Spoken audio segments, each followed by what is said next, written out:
everybody. This is Congressman Mike Levin. Thank you so much for joining us for another virtual town hall. I'm coming to you live from our Carlsbad campaign office. It is a bit calmer in this office than it was a few weeks ago, when it was really just filled with some of the most amazing volunteers anywhere working on any congressional campaign in the whole country. But from the bottom of my heart, I just want to begin by saying thank you. The volunteers, our wonderful staff, a few of which are here, Ellen and Francine and Bradley, our great field director. They just went above and beyond. Our fantastic campaign manager, Adam. I'm just so fortunate, and just thank you for the opportunity to continue to serve our beautiful district here in California's 49th. Over the last few months, many of you heard me say that the work that we put in together, knocking on doors, making calls, connecting with voters one-on-one really would make all the difference. And I think it did. I really believe that it did. You really took it to heart. You knocked on tens of thousands of doors down the stretch, literally made countless phone calls, and you sacrificed your time, you sacrificed your energy to get out the vote, and we did. We got out the vote in a very big way. And again, I just cannot thank you enough. The same goes for Chrissy, my wonderful wife, who I both thank, and I know she thanks you as well. You've given me the privilege of representing you now for the third time, and we've got so much to continue to work on for this district. I know that at the end of the day, representative is not only my job title, it is my job description. It's a title and description that I take extremely seriously, working for this district, for the community, and of course, not only for those who voted for us, but for those who voted the other way or who didn't vote at all. And I'm always very mindful of the fact that just like there were roughly 290 or 300,000 people that voted, there were so many more who were eligible to vote and chose not to. We represent them just the same. And it really is on a variety of issues that are not partisan at all, everything from prescription drugs to healthcare to climate change and jobs and education, veterans, military issues, so much more. And our office really is here to serve however we can. And I ask that, take us up on it. I always say our output is only as good as our input, and we need your input to do that work. And all the things I just mentioned, they obviously matter to us each and every day, but they're not the only things that matter.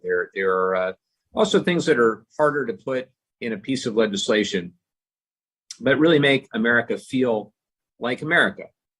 Democracy, liberty, stability, the rule of law, government that honors its own constitution. And I just want you to know that with regard to all of that, I will do all I can to be your voice in Washington, D.C. Never more important than now, I think, at this inflection point in so many ways.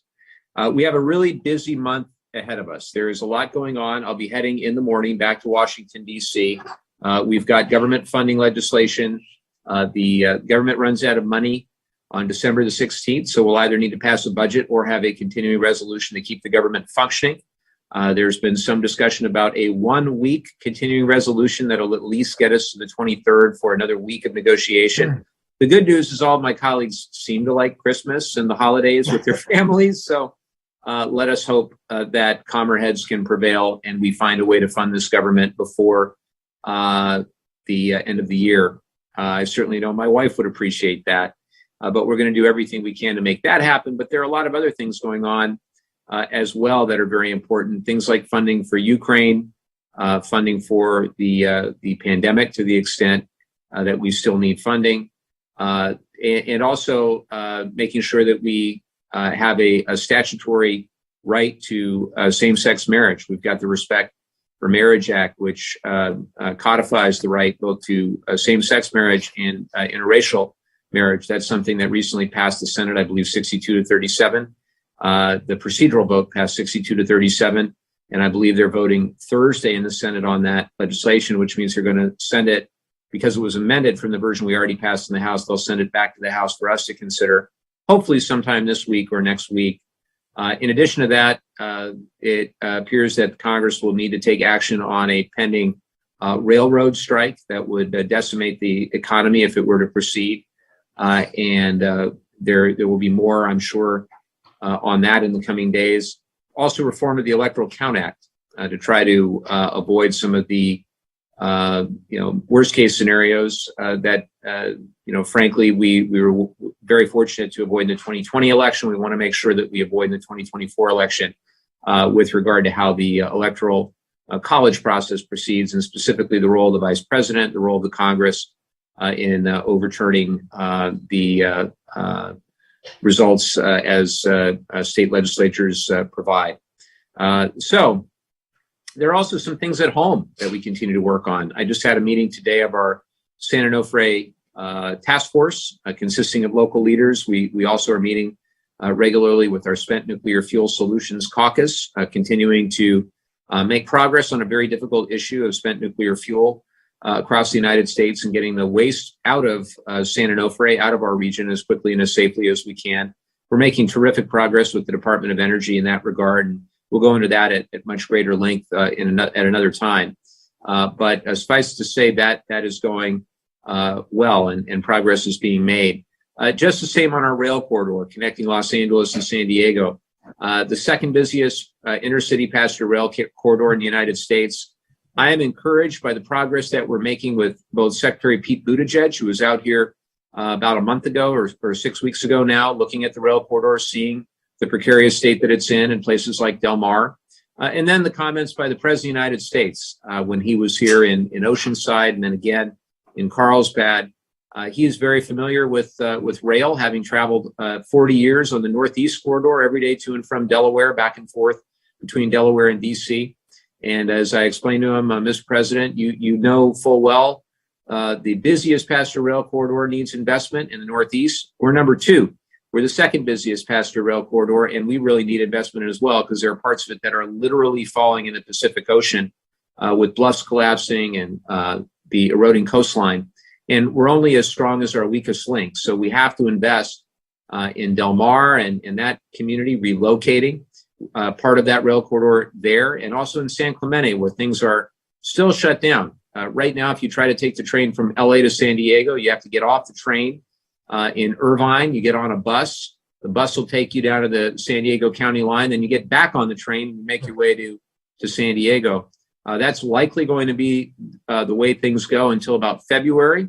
We're working very closely with OCTA to try to make sure that they complete the construction necessary to get the rail corridor back up and running in San Clemente. But they're going to need significant investment as well.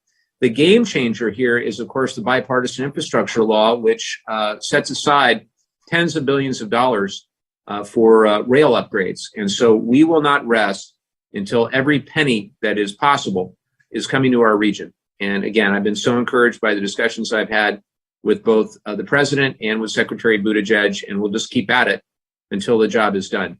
So a lot going on and a lot to do in the new year and in the new Congress. And I'm extremely excited and honored and grateful for the chance to do that work. But before all of that, we're going to have a great discussion today. And we have an amazing guest in our friend, Professor Thad Kauser.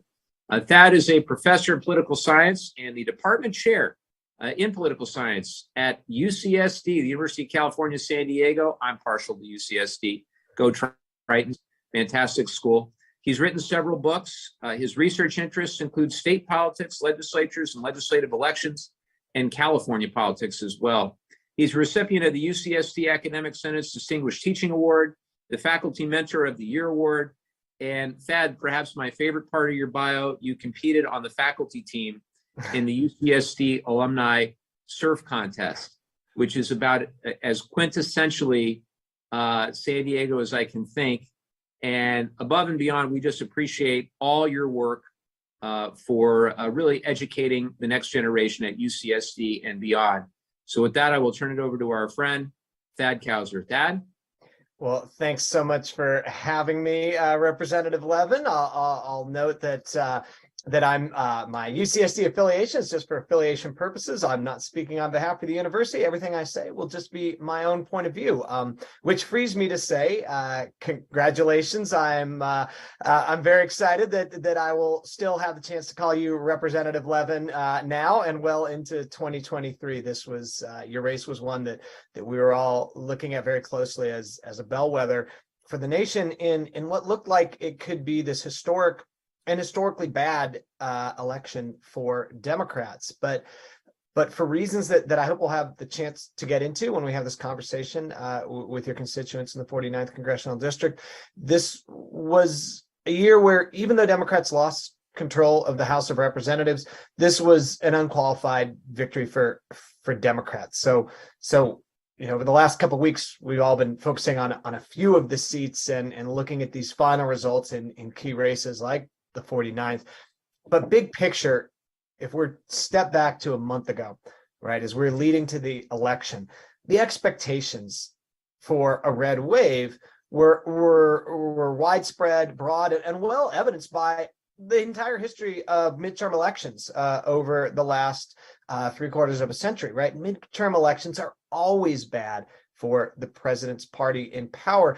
In just an average year, the president's party loses about 25 seats in the House and about 3 seats in the Senate. This was expected not to be an average year by any stretch of the imagination. That two big predictors of this in the past have been the president's approval and what people think about the economy. And Joe Biden's approval ratings, as we all know, have been lagging. He came into this election about 42% of Americans approving of him. That is about as low as Ronald Reagan's were, and the only president with lower approval ratings coming into a midterm was Donald Trump in 2018, before his party had a disastrous midterm and lost control. The consumer sentiment was lower than it has been in any election since the late 70s. So we had this really downcast mood in the electorate, and Democrats were able to prevail.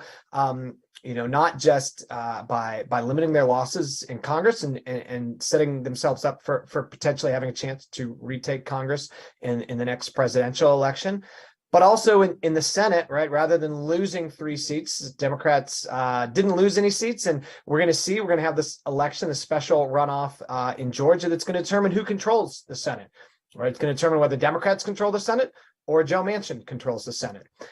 So we're going to see what that leads to. But if you look across the states where Democrats took back 2 governorships and successfully defended governorships in really red states like Kansas, this was an unqualified success for Democrats. But probably most importantly, it was an unqualified success for democracy. So since January 6th of 2020, and really leading up to that, we've seen these calls that are not grounded in any evidence whatsoever, that voting by mail is fraudulent, that other ways of voting are fraudulent, and that there was an election that was miscalled. And what we saw was the candidates who embraced that in battleground state after battleground state after battleground state lost, right? So they were not able to capture control of the electoral machinery in the battleground states leading into the next presidential election. That's key. You also saw, to their credit, candidates who denied the results of the 2020 election accepting the results of 2022. And I think that's a big step. And I think that's something that we need to be grateful for, that we need to recognize that many of the Republican candidates, such as the candidate for governor in Michigan who lost, or conceded those races in the grand American tradition, just as Democrats who lost their races conceded. So that's very important. And the election ran very smoothly, right? You saw the reports today out of Maricopa County making it very clear that even though there were some mistakes made, no one was denied the chance to vote. And you've seen the election fraud task forces that have been assembled in places like Georgia and Florida. It's clear that they have not found any widespread evidence of election fraud. That's really important going into 2024. Here at UCSD at the Yankelovich Center, we're partnering with nonpartisan elections directors in Texas, Georgia, Colorado, and Los Angeles County to survey their constituents to find out whether they trust elections, what they don't trust elections, to show them information about elections and see what convinces them that elections are free and fair in America, to give them a rigorous data-driven playbook going into 2024. I think that's the most important challenge for us all going into 2024, is to make sure that we have a free and fair elections and the Americans see it that way. So I'm excited to get into the conversation with your constituents today, and thanks so much for the invitation to be part of this town hall. Well, thank you so much, Professor Kauser, for that great introduction and for setting the stage for some of the questions The first is for you, Professor Kauser. This is from Teresa in Encinitas, who asks, Democrats drastically outperformed expectations for a midterm year. Why do you think this happened? Are there issues that the Democrats resonate with voters on more now than in the past? Yeah, thanks. I think Teresa's question is a great one. It's one where I won't pretend that I had any of these answers a month ago. But looking back at this election and analyzing it, I think there are a few things that are clear. And we'll get into the issues that galvanized voters in a minute. I think some of them are clear. But there are two fundamental dynamics that both shape the playing field and changed how and show how politics is working differently in America today that helped explain why we didn't see a red wave in 2022. The first is that we didn't see a blue wave in 2020. So normally, one of the reasons why the president's party loses a ton in the midterm election is that they've gained a lot of ground in the presidential election, right? The president has brought coattails with them. They've captured many more seats than they had in the prior election. And that means they've captured districts in really purple areas and really competitive areas of the state. And they've won with candidates who may not be as experienced and qualified as some others. In 2020, Democrats lost 13 seats in the House. And you saw that in some of the key seats in California and in North Los Angeles and in Orange County. And so Democrats had really receded and lost some of that purple ground and lost with some of the candidates who didn't bring as much experience. And so really what they were defending were districts like the 49th and defending them with strong incumbents like you who had good records to run on. And so there were fewer vulnerable seats for Democrats to have to defend this year. That I think is part of why we didn't see so much of a drawback because there wasn't as much to lose. A second answer is that even voters who didn't approve of Joe Biden showed up and voted for Democrats if that was their party of choice, whether they were Democrats themselves or independents who leaned Democratic. So if you look at the exit polls, of the people who showed up on election day, 45% approved of Joe Biden, 55% disapproved. But among those who disapproved of Joe Biden, 12% of them voted for Democrats. And that's because of party loyalty, right? It used to be that people in America weren't as connected to one of the two parties, and so they would change their mind. So if you look at 1994, when there was a huge red wave, the Newt Gingrich Republican Revolution, about 75% of people in that election voted for the same party they had in the 92 presidential race, and a quarter of them flipped, right? By the time you get to 2010, it's 90% of them voted for the same party. Only 10% of them were up for grabs. And if you looked at the polls this year, 96% of them voted the same way. Only 4% of them flipped. So party loyalty, partisanship, which creates many problems for American politics today. That party loyalty and that partisanship actually helped insulate Democrats from political winds of the moment that were moving against them. As I think Teresa suggested, though, one of the things that's very clear is that abortion rights and reproductive choice was a huge issue that galvanized voters across the country. It helped people turn out votes in Kansas, right, where the Democratic governor was seen as a bulwark against this. In Michigan, where there was a proposition on the ballot on reproductive choice, and in California, even though California has very strong protections, you saw with Proposition 1, and you saw with you were on message with this as your campaign theme, right? Representative Levin, you reminded people of where you stood on the issue and what you would fight for. That turned out voters, and the gender gap, especially in this election, was about 5 percentage points larger than it is, about 13 percentage points rather than 8 percentage points in the lead that Democrats had among women compared to among men. And so clearly people want to see the new Congress and American politics going forward strongly protecting reproductive rights. So that galvanized turnout, and then that creates a challenge to deliver on that promise for U.S. politics today. Very much appreciate that outstanding analysis and overview. You were taking me back to my poli-sci days. Really, really appreciate it. And we'll have a few follow-ups, but I wanted to move to Alicia and Encinitas. who said the Democrats overperformed expectations in the midterms, partially due to their overwhelming support from younger voters. Climate change is a top issue for many of these voters. What is your plan to continue to address this issue in a divided Congress? Well, Alicia, that is a great comment and a great question. First, I need to make sure that everything we just passed in the law in the last Congress is enacted in a way that most benefits our region and the people who need it and the communities that need it. The Inflation Reduction Act included the biggest investment in climate action in the history of the United States, the history of any country, close to $400 billion to reduce emissions across the board, from the cars we drive to the way we move goods around and the way we build buildings, the way we grow food, and the way we generate electricity.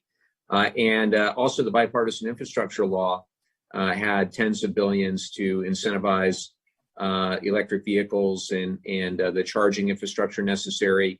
And also the two bills, when you combine them, really reflect a huge shift in future industrial policy for the United States, where we're not just using technologies that will reduce our greenhouse gas footprint, but we're actually manufacturing and assembling them in the United States. And so we're doing what we can to incentivize the workforce development and ultimately those jobs of the future. The CHIPS Act I'll mention as well, since so many of the renewable energy jobs are directly linked to having a domestic supply of semiconductors and microchips. So that suite of policies, I think we're going to look back, 20, 30 years time and recognize that was when we were really able to shift course and begin to dramatically reduce emissions.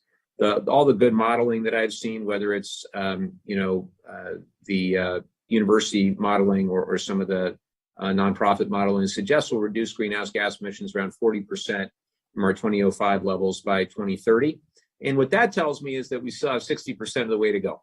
So it's a good start. It's not far enough in terms of where we need to be to mitigate the worst impacts of global climate change, but nonetheless sets us on a really solid course. And what I also think it'll show is, for the rest of the industrialized world, that we can do these things. We can take these steps to reduce emissions, and it's good for the economy. It's good for the economy, and they should want to join us in this accelerated transition to a more sustainable future.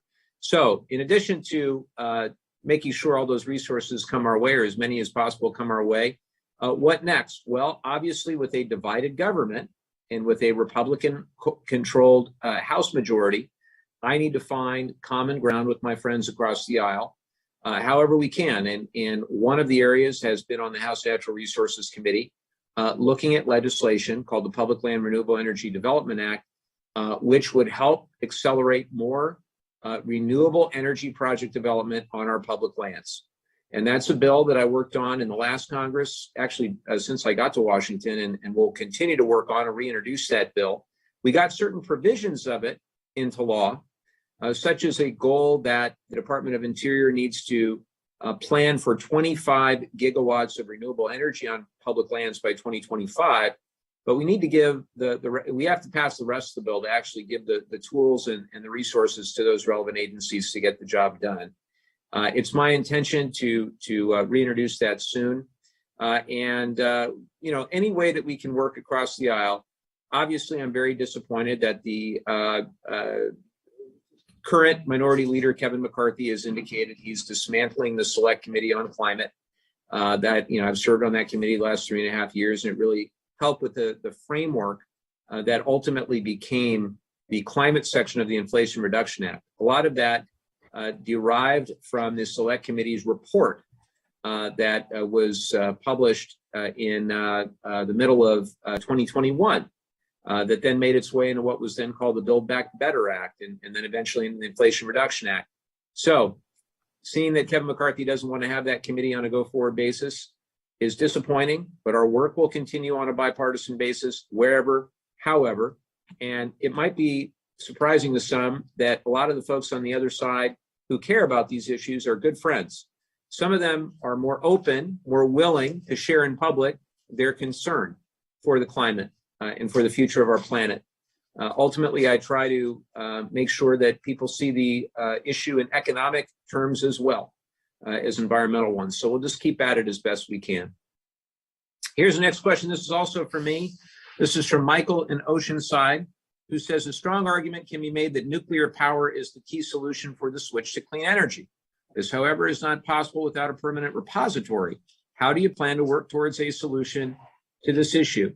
Well, Michael, I wish that we could spend the entire hour talking about this. I can tell you that I've had a couple of really encouraging conversations lately. One with one of the new Nuclear Regulatory Commission commissioners who basically said what I've been saying for years, which is we shouldn't be citing any new nuclear power until we have a solution to the nation's spent nuclear fuel issue. And I also have said that what we see at San Onofre is just the symptom of a far larger problem, which is that we lack a federal comprehensive strategy to deal with spent nuclear fuel. What I can tell you is that there are 34 states that have spent nuclear fuel, around 80 sites around the country. Many of them are at active reactor sites or at decommissioned or decommissioning sites. And I'm really proud of what we've done. We last year and this year were able to secure $40 million through appropriations for the Department of Energy to restart what's called a consent-based siting process, whereby one or more communities would actually look at the economic opportunity. You could think about communities maybe that were in forestry or mining or something where the economics are such where they're looking for that path to jumpstart their community, and the ability to host a consolidated interim storage site or permanent repository might be the answer. Now, the key is you've got to get consent.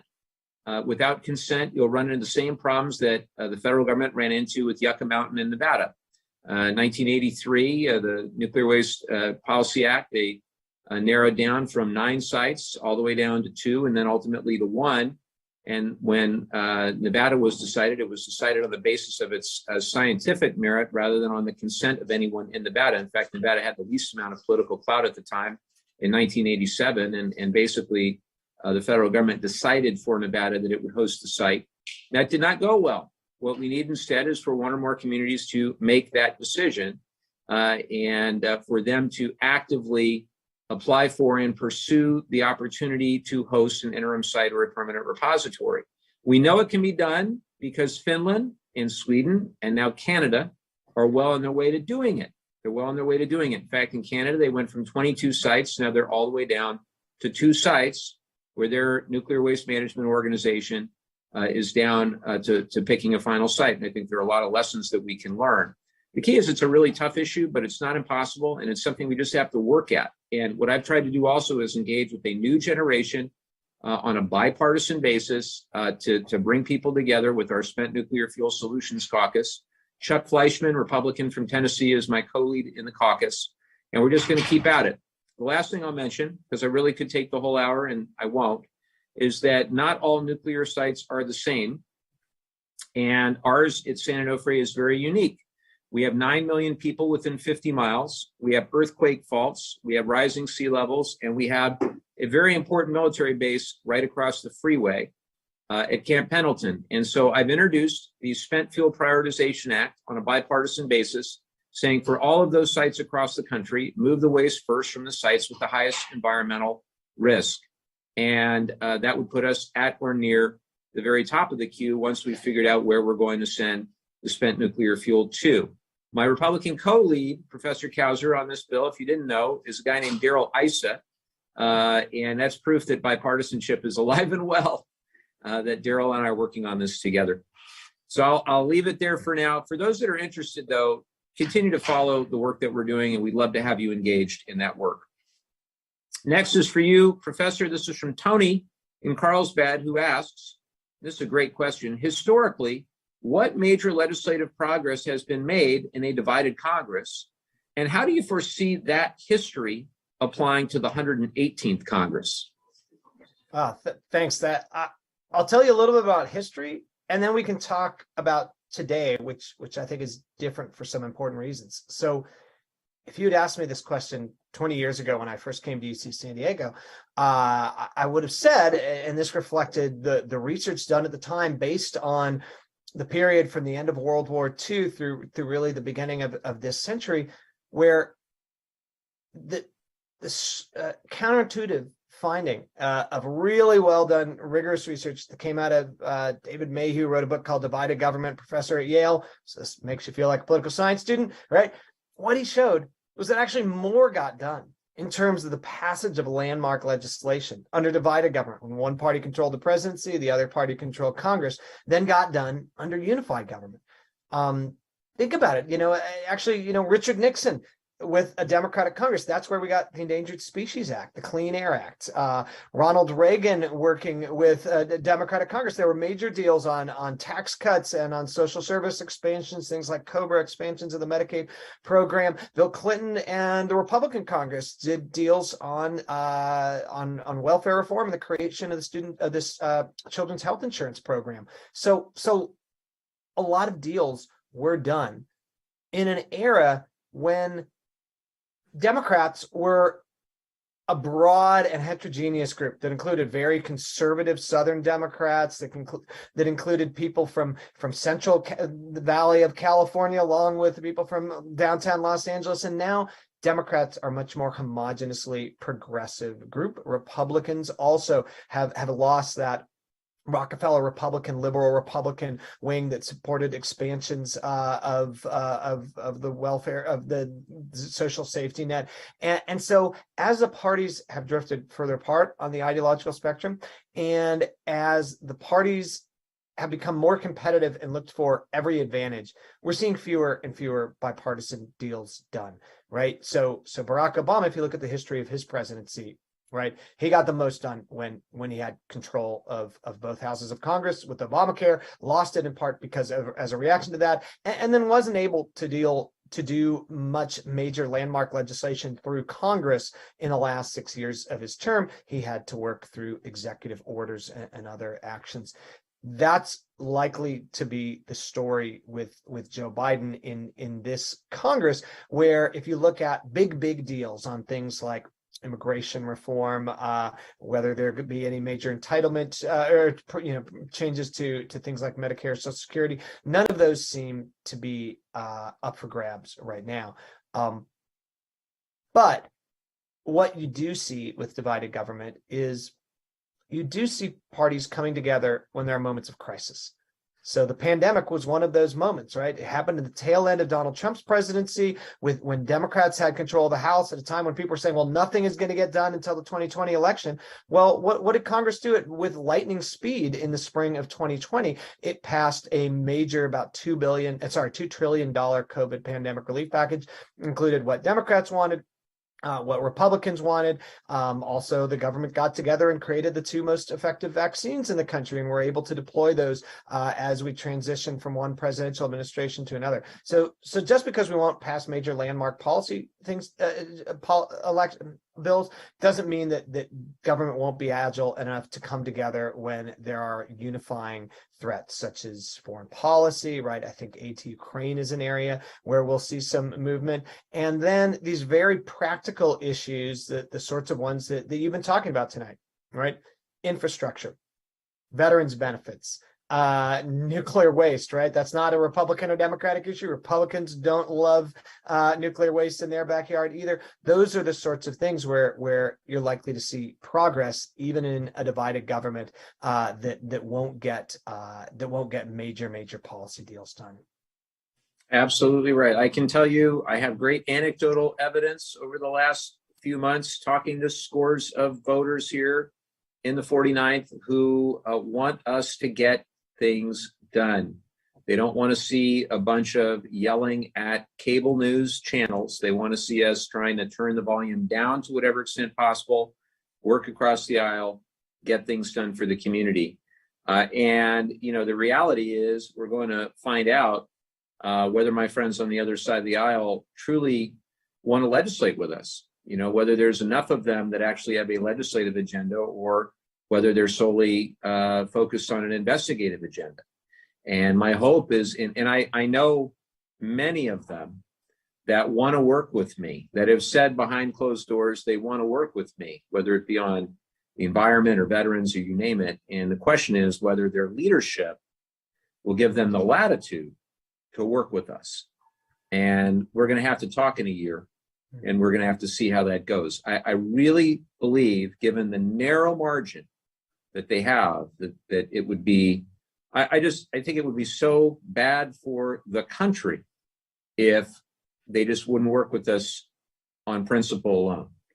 I had a professor of poli-sci, Terry Moe, and I didn't agree with Professor Moe on everything. However, there's one thing he said all the way back then that stuck with me. Members of Congress care most about getting elected and reelected. And at the end of the day, if they see that, just to lay it out there, Trumpism or MAGA or wherever you want to call it, if they think it's bad politics, if they think that it's better to actually try to work with us rather than against us and try to serve their constituents, ultimately serve their districts, and if it works better to actually try to get stuff done as opposed to going and yelling on Newsmax or One America News, if that's good politics for them, then they'll do it. And I believe that to be the case. So we'll find out. Maybe they don't believe it yet, but I think they will. I'm banking on it. I hope we're talking in 5 or 10 years and we're in a stronger place, where, people are less concerned about their future career as a One America News anchor than on actually trying to get something done for their districts. Along those lines, here's a question from Jeff in Solana Beach. What is an issue that you believe you can make significant progress on by working with Republicans in a divided Congress? I will pick the veterans issues. I've had the great opportunity to work across the aisle, 19 different bipartisan veterans bills that we've passed in 3.5 years. And I truly believe that for the most part, there are differences to an extent on the House Veterans Affairs Committee between our chairman, Mark Takano, and our ranking member, Mike Bost. But Representative Bost is a good man and somebody I can work with on veterans issues and will work with on veterans issues. And as vice chair of the committee these past couple of years, we have gotten a lot done. And I'll continue. The way it will likely go, I have to obviously, earn the confidence of my peers in this regard. But I was the chair of the Economic Opportunity Subcommittee in the last 2 Congresses. I'll try to be the ranking member this time, and the chair will be Barry Moore of Alabama. And Barry and I get along very well. I was out in his district in Enterprise, Alabama for a field hearing. He was out here in Oceanside for a field hearing. And we just want to serve those who've given so much to our community and try to make sure that we address veteran homelessness and hunger and workforce development and GI Bill issues and all the rest. And that's an area where we can make great bipartisan progress. And we did get the Honoring Our Pact Act across the finish line. That was a major bill to help our veterans who were exposed to toxic substances in Iraq and Afghanistan. And it happened despite the fact that, Ted Cruz and a couple others were trying to get in the way. But ultimately, common sense prevailed, and it was an overwhelming bipartisan vote. And we had a great bill signing at the White House with many of my Republican friends there as well. All right, back to Professor Kauser. This is from Jorge in Vista.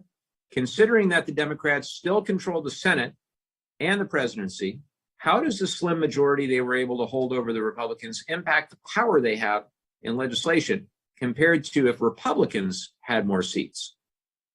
Right. I think one of the things that Jorge's question points out is just how slim these majorities are, right? So the Democrats are either going to have a 50-50 tie with a tie-breaking vote in the Senate, or a 1-vote margin. And what did we learn last year in the last 2 years about what this means, right? It means that any one member, right, who's willing to kind of play chicken with Congress, right, who's willing to say, I'm ready to scuttle any major bill unless I get something clearly in return for that. And that was first Senator Joe Manchin of West Virginia, right, who has a constituency that's a very red state, and then Kristen Sinema in this very purple state of Arizona were able to exert a huge amount of control over the agenda for Congress. Really held the bill back better bill in 2021. It looked like that would hurt tremendously, both everything that it delivered on climate as well as healthcare, and then we're able to dictate the terms as it came back to the floor in 2022. So now the Democrats are going to be facing that same really delicate dance, which means they're going to need to have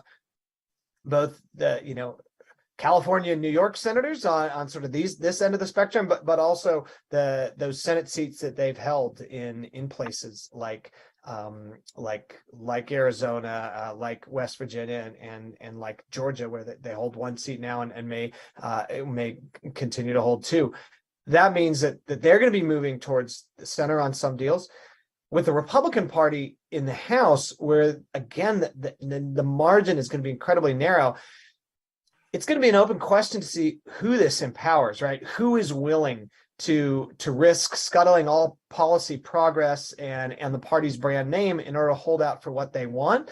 Right now, that's looking on the Republican side like it's not so much the middle, but the very far end of the ideological spectrum, who are now threatening perhaps to not even elect Kevin McCarthy as Speaker, and saying that they may withhold the votes, send that to a floor battle. Really, the first time we've had an open floor battle for Speaker in a century. We may be witnessing something historic there. And what will we see on things like the debt ceiling, right? Unless there's a 2-year extension of the debt ceiling, I think we're going to be back into a kind of one of these created crises where one party wants to move close to a debt ceiling and move close to the economic ruin that would create in order to gain some policy leverage.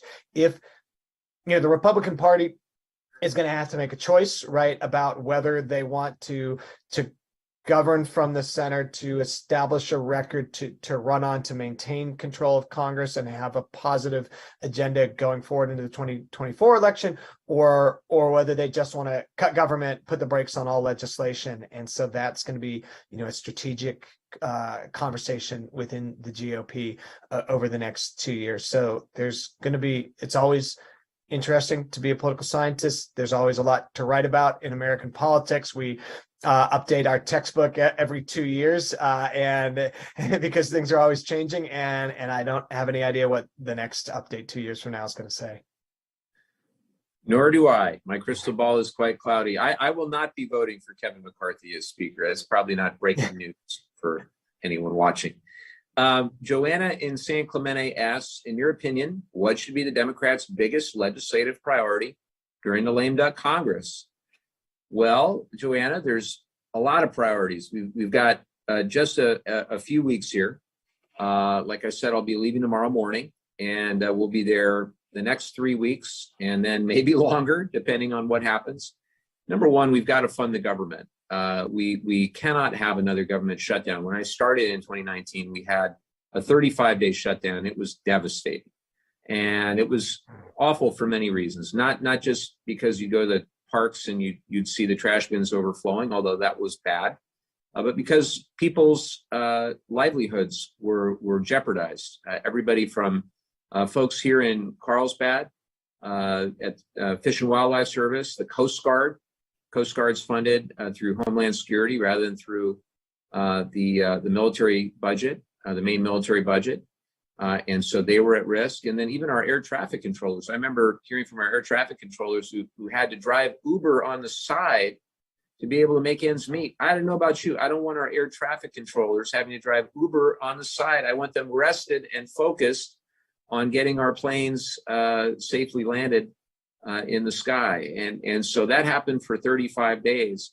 We shouldn't be playing politics with this. And not only that, we shouldn't just pass a continuing resolution, which is just kicking the can down the road, keeping funding levels where they are, because there are all sorts of changes that need made every year. There's all sorts of programs that either need to be reduced or increased depending on the feedback from the relevant agency heads. It's particularly true for the Department of Defense, which means we've got to pass the NDAA, the National Defense Authorization Act, as well, rather than funding the military through a continuing resolution. and also all the community projects that we worked so hard to get for fiscal year 23. There are about $50 million worth of local projects in each of our cities that are at risk if we don't actually fund the actual fiscal 23 budget. So that is number one. Number two, we've got to do something about the debt ceiling. I am deeply concerned that my friends across the aisle are going to play politics with the full faith and credit of the United States and use it as a means to cut Social Security or Medicare or Medicaid. We can't allow that to happen. We can't allow them to play games with the social safety net. And I worry that will happen. And it is very difficult because you need to get a reconciliation vehicle through the process by the end of the year. Not impossible, but we better focus on it. If I think we need to focus on the debt ceiling full steam ahead. And I've said so. I've said so to anybody willing to listen. The other things, some of this we've touched on, but I would imagine as part of an omnibus spending bill or a big budget bill, the omnibus is what we call it. We would include things like the Respect for Marriage Act, potentially the Ukraine aid, COVID aid, Electoral Count Act reform. All those things are super important. And we have 3-4 weeks to go. No pressure, Thad. We got this. No problem. Seems like at the end of every year, there's always this traffic jam worth of things that need to get done. We're very good at waiting till the end of the year for these things. I'm going to turn it back over to Thad. This is from Bob in San Juan Capistrano. And he asks, talk about the different roles the House and the Senate serve in the legislative branch. Well, we know the House is better. And I think that's no. How do a Republican House and a Democratic Senate impact how the legislative branch will operate over the next 2 years? Great. Another great question that the Senate is drawn from a really different representational scheme, right? Representing states equally, where a place like Wyoming has the same votes as a place like California, and so that it often takes on a very different ideological character, but it often skews to the right, whereas the House skews to the left. But we're in the opposite of that this year. What this means, what the difference between the branches means for the way politics will play out in Washington in the next 2 years is critical for the peopling of the government, because the Senate confirms or denies appointments. And so if you look at appointments made all across the government, but especially in the judicial branch, and I don't think anyone needs to be reminded of how critical a role the judicial branch plays in American society. It's arguably been the most powerful branch over the last decade or two in American politics, more powerful than the presidency or Congress, right? The fact that the Democrats can pretty much rely on Senate confirmation of judicial appointments if a Supreme Court seat comes up, but importantly for all of the other federal court seats, that with Congress in control, under the control, with the Senate under the control of Democrats will be President Joe Biden will be in a very strong position to set government moving in the direction that he wants. So if he had to pick one house, right, even though the House is better, the Senate has that important power. You heard Representative Levin talk about whether the House will be primarily an investigative body rather than a deliberative body. And I think that's going to happen regardless of the political incentives. Everything that Terry Moe taught you about election incentives rings true today. The political incentives are there to investigate. And that's really, to be honest, what Democrats did when Democrats took over the House in 2018. So we're going to see hearing after hearing, and we may see another impeachment, right? We saw 2 impeachments of Donald Trump under Democratic control of the House. Neither got a conviction in the Senate. We could see a repeat of that pattern. I think Republicans feel the Democrats, the day they won the election in the midterms in 2018, believed that they were going to impeach Donald Trump no matter what, right? That they were looking to do that, and I feel, and I think they will. Republicans may feel that that they're just doing unto Democrats as Democrats did unto them. So we'll see that. We may see that. We'll certainly see lots of investigations across the 2-year cycle. And with subpoena powers, that the House really has an opportunity to do that. But it's important to remember that there's still 4 weeks left in this legislative session. That includes the January 6th committee, its investigations, and the report that it's likely to release at the end of this year will also help set the stage for what comes out of the next 2 years in American politics. Well, I would just say, first of all, I think you're right. But I worry about the false equivalence. I worry that my friends across the aisle are going to move forward with investigations, and ultimately, look, the investigative power of Congress is incredibly important. But I watched as the last president, I thought, had the most corrupt administration in American history, and I've studied a lot of them. And I wasn't around for, Andrew Jackson or, Warren Harding or what have you. But I felt then and continue to believe that Donald Trump represented something different, truly a different threat to the rule of law. And I have said before, and will say again, that the impeachments, whether for abuse of power or, obstruction of Congress, incitement of insurrection, those were fundamentally different than anything that the Republicans are talking about today. I know many of the members of the Oversight Committee on the Republican side, they're friends. And I think if they spend the next couple of years barking up, that same tree that they did, I go back to 1998, Professor, and what they did with Bill Clinton and how ultimately it led to Newt Gingrich, needing to leave the Congress. And I think if they overreach, I think it's going to cost them dearly in 2024. And it was very interesting to me, going a little off script here, but very interesting to me to see James Comer talk on Meet the Press about what he envisions as the role of the Oversight Committee. And he talked all about waste, fraud, abuse, and the way that COVID money was spent. Didn't talk at all about Hunter Biden's laptop. And so my comment is, go ahead and investigate. But the American people are going to get very tired of it. And ultimately, the independent voters who expect us to get things done, who are not diehard Democrats or diehard Republicans, but concerned Americans who want to see government function and want to see people work together, they're ultimately going to determine who the next president of the United States is and who controls Congress in 2024. And I would hope that my colleagues across the aisle would understand that, rather than counting how many times they can get on Fox or Newsmax or OAN.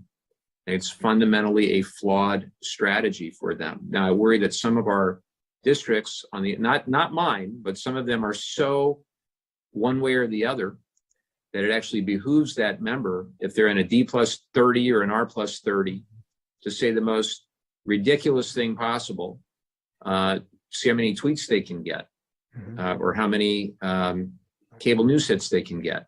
But it's not what the majority of the American people want. One piece of evidence there, I think, was how close of a race Lauren Boebert had in Colorado 3, a race that nobody even had on their bingo card. Because I watched, and I'm not here to say anything negative about any of my colleagues, but I watched as,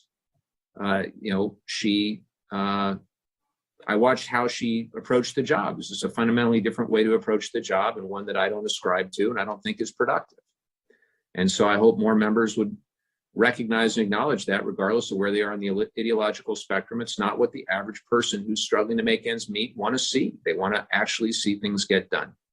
Anyway, I'm gonna get off my soapbox. I think that's a vital point to make, and I think one of the important things is you're talking about the effect of social media on politics, right? And how tempting and dangerous it is to have this thing in your pocket that gives you this immediate feedback to the most emotion-laden things that you say. You get likes, Right. And so UCSD, I did research with Stana Klobja, where we were looking at all the presidential candidates in the 2016 cycle, and working with students to code their tweets and then train machine learning algorithms. And one of the key thing that we found was that it's not facts, but it's opinions that politicians put out on social media primarily. And that no matter who your audience is, whether you're Donald Trump tweeting to people on the right, Bernie Sanders tweeting to people on the left, everyone gets more likes for opinions than facts, and especially negative opinions. And so when you're getting that immediate feedback, even though that's not the average voter, that's not the independent voters, that's not the people who want things done, you're getting this positive feedback for putting out the most outlandish negative opinions, and the temptation to do it for the likes, the temptation to get on TikTok, right, and do something that will grab eyeballs is out there. But probably in the long term, that's not what builds political legacies. That's not what leads to long-term electoral success. And that's not what moves the nation forward. Well, I hope that you are correct. I believe that you are correct. In my bones, I believe that that is the right approach to actually move our democracy forward, move our country forward. We just have a couple more, and we'll get to them very quickly. Neil and Del Mar asks, what will you do to stand up to Republicans who have stated their intent to investigate President Biden's family and possibly even impeach him during the next Congress? Well, all I will say, and a little repetitive, I just watched the Republicans campaign on inflation and crime, and I expect them to take legislative action and to work with us to try to bring down costs and try to work with us to fund law enforcement and try to do the things that they campaigned on. They didn't campaign on, endless investigations, at least not in our district. I didn't hear that once. And in districts like mine across the country, I didn't hear that one time. I'm sure it happened. And again, those R+30 seats. So call them out and make sure that the American people know that if there's no legislative agenda, that there need to be ramifications for that. That's not why we're elected. To go there and have endless investigations that lead to nothing. Rebecca in Laguna Niguel asks, when you reflect on your many conversations with voters over the past campaign, what are the major lessons you've learned from them? Well, I think that we've articulated that over this last hour, that at the end of the day, you want us to deliver results for the community, for our cities, the blocking and tackling, the casework that we do day in and day out that makes virtually no news, by the way. And there's not a correlation between newsworthiness and effectiveness. I've learned that as well. My hope is that our press, a lot of it will be local press, where you actually see the result of the work that you're doing, whether it's in things like infrastructure, as Professor Kauser said, or getting the nuclear waste off our coast, or securing the rail corridor, or helping our veterans. At the end of the day, that's how we make the most impact. And that's what I'll keep doing. And I'll give Professor Kauser the last word and the last question. This is from John in Laguna Niguel. What types of policy are typically easiest to find common ground on in a divided Congress? Yeah, I think everything that you've heard from your representative in the last hour, right? Things that have inherent support and strong support on both sides of the aisle, like support for veterans, infrastructure. You saw that pass with bipartisan support. Trains go through red districts, they go through blue districts, they go through purple districts, and people want them to keep rolling. And so these things that may not be what's written about in landmark legislation, right? But have concrete impacts for people across this district and across the country. That's where Republicans and Democrats, right, really do find common ground and agree. When I got to work, I had the privilege of working as a staffer in the U.S. Senate and in the California State Senate, and both of those times, you learn that there really are people who have friendships across the aisle. There's actually more things that people agree upon in these capitals than disagree upon. And so having lawmakers who gravitate towards that rather than towards the headline and get things done is what makes American democracy work. Well, I so appreciate that. And I'm very grateful for all your leadership in the community. If people want to follow you and your work, what's the easiest way to do that? It's my email is my first initial last name, tcalzer@ucsd.edu. And on social media? I kind of try to stay away from social media. Fair enough. I appreciate that very much. Well, the last thing I'll say, this conversation reminded me when I was a freshman, President Obama spent some time with us, and one of my good friends, Colin Allred from Texas, asked, Mr. President, what advice do you have for new lawmakers? He said, number one, if you want to be a celebrity, go to Hollywood. Number two, answer your mail. So that stuck with me. That's what I try to do. And I'm very humbled, grateful, honored for the opportunity to continue serving, something I do not take for granted each and every day. So with that, until our next town hall, I want to thank our guest, Professor Thad Kauser from UC San Diego. Go Tritons. I want to wish everybody a very happy holiday season. Hope everybody had plenty of turkey and is ready for the upcoming holidays. Thanks, everyone.